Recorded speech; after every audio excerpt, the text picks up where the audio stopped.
Halo guys, kembali lagi di channel Ari Story Lab. Jadi kita kali ini akan membahas salah satu kasus pelarian dari penjara paling terkenal. Gimana ceritanya? Begini ceritanya.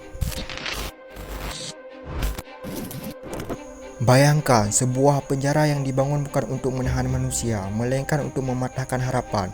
Di sebuah pulau kecil di Teluk San Francisco, Alcatraz berdiri kokoh dikelilingi laut dingin. Arusnya kuat, airnya mematikan. Penjara ini diyakini tidak memiliki jalan keluar. Namun, pada suatu malam di tahun 1962, tiga narapidana menghilang tanpa jejak. Tidak ada teriakan, tidak ada alarm, tidak ada mayat, hanya sel kosong.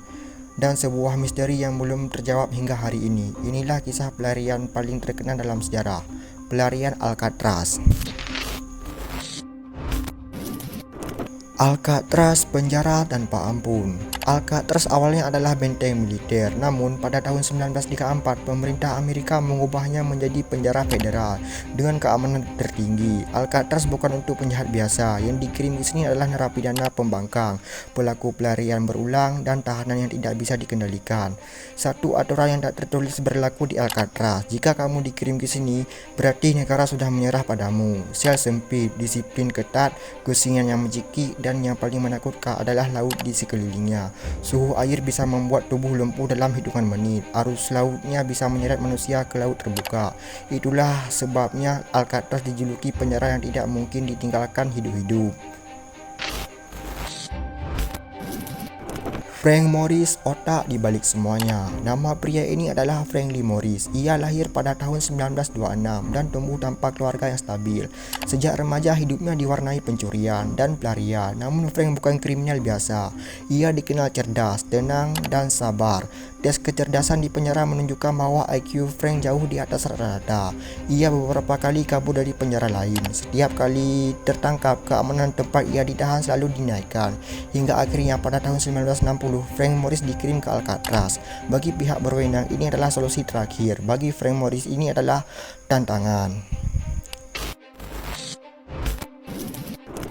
Saudara Englin. Di Alcatraz, Frank Morris bertemu dua pria lain, John Englin dan Clarence Englin.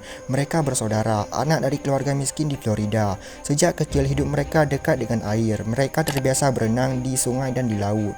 Keduanya dipenjara karena merampok bank, dan seperti Morris juga terkenal sering kabur. Takdir mempertemukan tiga orang ini di sel bersebelahan.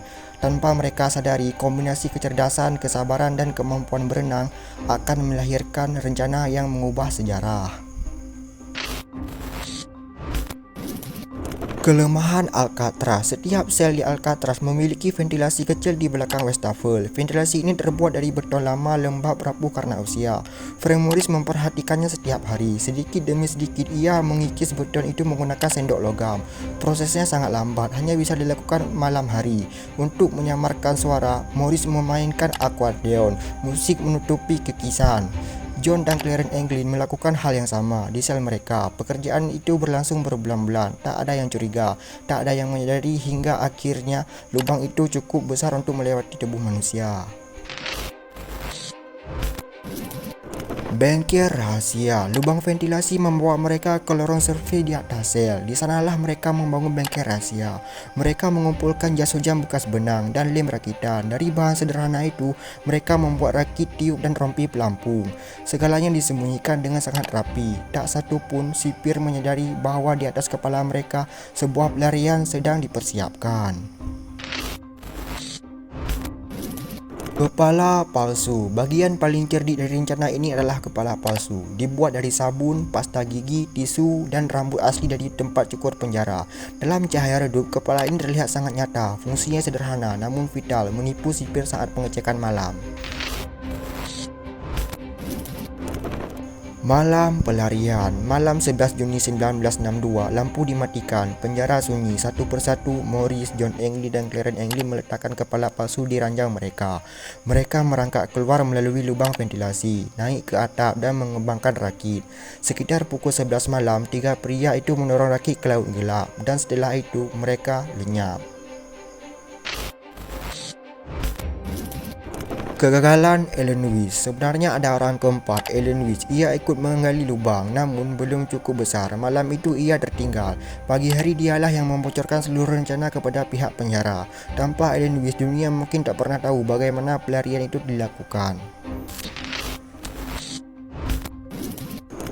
Apa kata pihak resmi? Pencarian besar-besaran dilakukan, namun tidak ada jasad, tidak ada bukti pasti. FBI menyimpulkan mereka tenggelam dan mati. Kasus ditutup tahun 1979, namun banyak orang tidak percaya petunjuk yang membantah. Keluarga Englin menerima kartu Natal misterius, bunga setiap hari ibu, foto dua pria yang mirip Englin bersaudara muncul di Brazil, surat yang mengaku Frank Morris muncul tahun 2013. Tak satu pun bukti ini cukup kuat secara hukum, namun semuanya cukup kuat untuk menjaga misteri tetap hidup.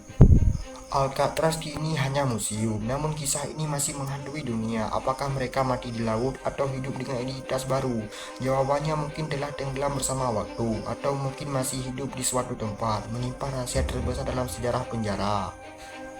Terima kasih telah menonton, jangan lupa like dan subscribe supaya tidak ketinggalan video yang lainnya.